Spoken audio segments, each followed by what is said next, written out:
Welcome to Season 2 of Stand Up and Stand Out, the show for those leaving university and heading into the workforce, or for those already working but disillusioned by their current job. I'm your host, Nikki Green, and we're here to help those in transition find a life with purpose so they can pursue their passion. Following nearly 2 decades working in Fortune 500 companies, I want to share my leadership learnings with all of you. Thought leaders are needed in all walks of life, not just business. And we're in a critical time to pivot ourselves and the community around us to build a better future together. There's no syllabus for this part of the journey. It's time for you to choose your own adventure. Let us help you map the path that aligns with your values and supports your goals and dreams. Work doesn't have to be a bad 4-letter word. By bringing your unique strengths to the table, the impossible can become possible. My stretch goal for this season will be to practice my Spanish, appreciate your support so I can achieve my goals, and keep pushing myself to be comfortable with the uncomfortable. Let's get ready for the next episode.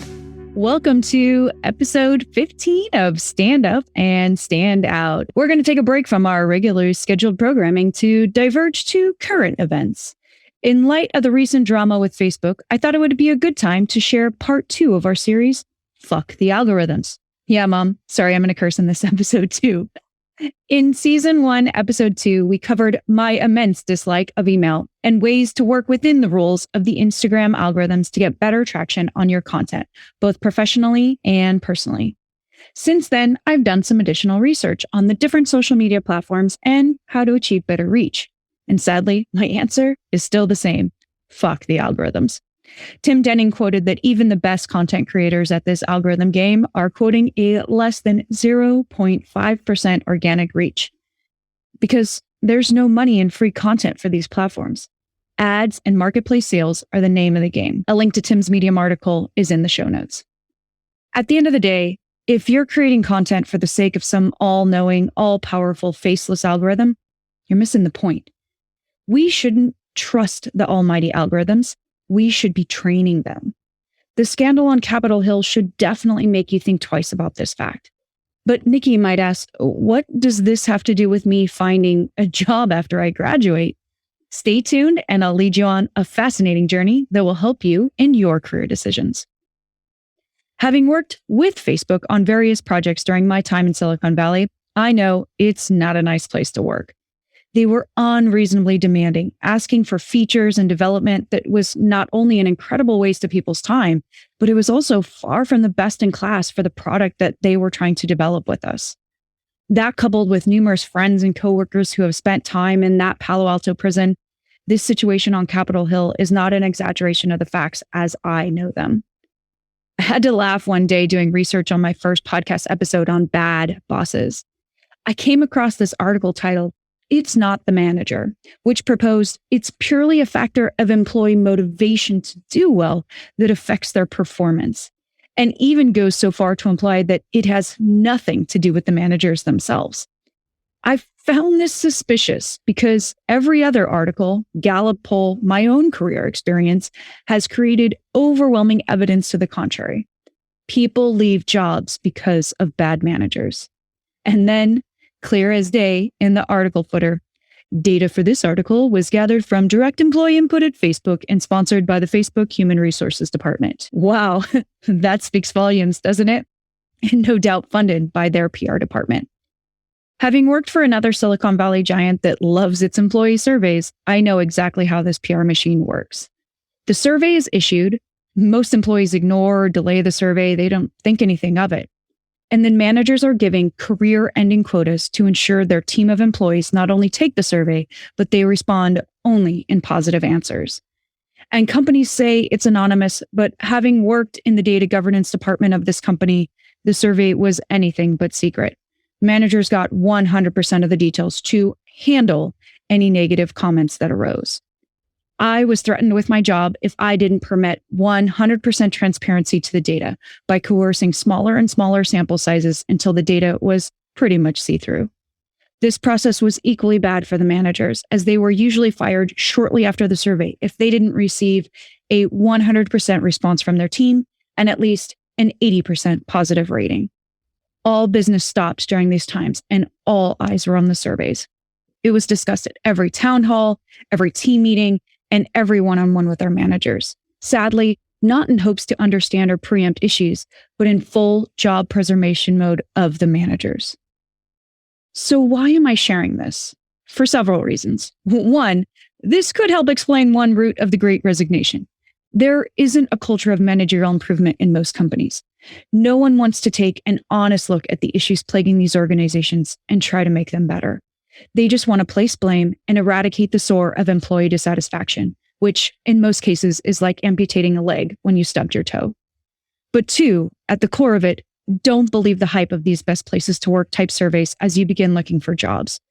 PR organizations in these companies are as big as their legal departments, especially in Silicon Valley. They all want to tell you stories of how they are the good guys and they will treat you better. But it's all smoke and mirrors. Regardless of whether you're using these social media platforms for professional or personal uses, they are not good. Some would argue they aren't bad either. Companies aren't anything but a shell of the people running them and the culture they create, which is why at the center of it is a discussion about good or bad management.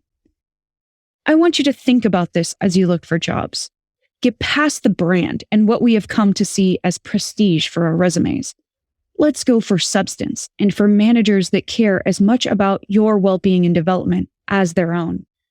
The foosball table and the kombucha on tap might have been an alluring benefit pre-COVID days when we were in the office, but now we must get back to the heart of it all.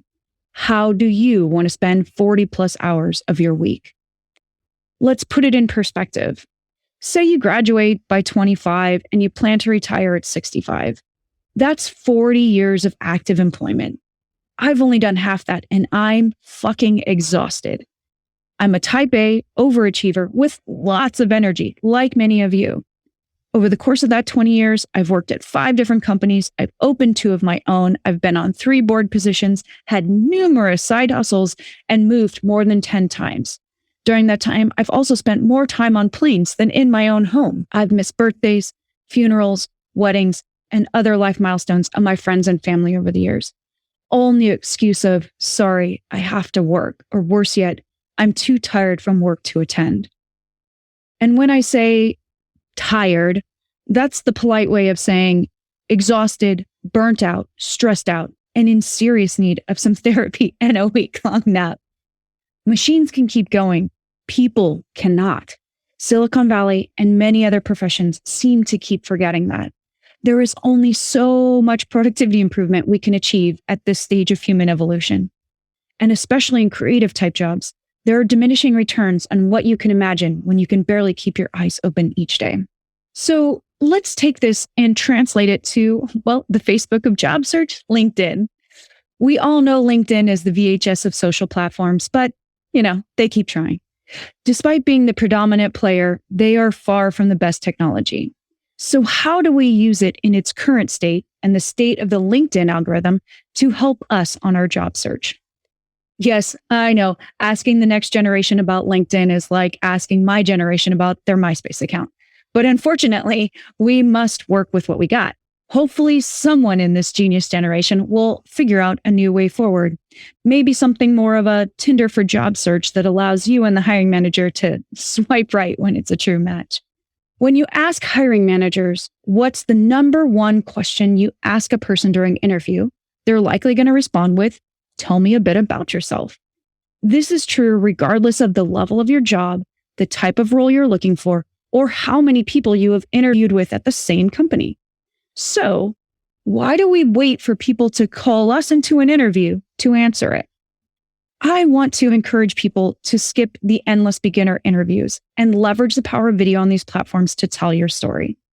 I know many people are video fatigued after a year stuck at home, but this can be your advantage. And yes, I've heard the arguments that video is only for extroverts who know all the TikTok dances, but that's not true either. Video can also be used to help introverts showcase their work when they struggle to find the words to express themselves. People will tell you that video is not searchable yet. Video alone will not allow the recruiter to find you using their outdated hiring software. This is true, but we can do what many other video content creators have figured out. Add transcripts, closed captioning, and timestamps to the video to allow the normal search engine results to find your work. And don't forget to add some personality to it and show your favorite places to volunteer, side hustles, or gigs that interested you, or share a bit of what on-campus life was like during the pandemic. With a variety of software choices out there, Zoom, Loom, Warm Welcome, and more, it's easier than ever to create a showcase of your background. It pains me to hear when others apologize for their appearance on camera. Sorry, I look a mess. XYZ excuse as to why I feel the need to apologize. This is imposter syndrome at its core. Feeling like we aren't Instagram perfect, needing to qualify or justify who we are. None of us have a crew of stylists in our bathroom getting us ready for our day like a morning newscaster. Be yourself and your talent will shine through. And don't forget, you can edit. The Green Chameleon crew uses a great software called Descript. The initial version is free and you can streamline all your add in some photos or video of your work. It also creates a transcript of the video to assist you with search from the algorithms. Hopefully, all of this gave you some food for thought in today's episode. Let's not feel trapped by the algorithms, but instead use the technology to your advantage. Let's avoid the negative side effects of all these platforms and guide it towards the positive things we want in life. Have a great week, everyone, and we'll see you next time. Well, another awesome show in the books. I hope you enjoyed listening as much as we enjoyed making it. For video outtakes of the show, don't forget to catch us on TikTok You Don't Stop at Nikki Green 678. The full-length shows are available on all the podcast platforms now, including Amazon Music, Stitcher, and Good Pods. The full video is available on Nikki's YouTube channel, and links to all of our social media, including info about our guests, is available in our show notes and on our website at www.greenchameleoncollective.com/podcast. Thanks for listening, and we will see you next week. Bye.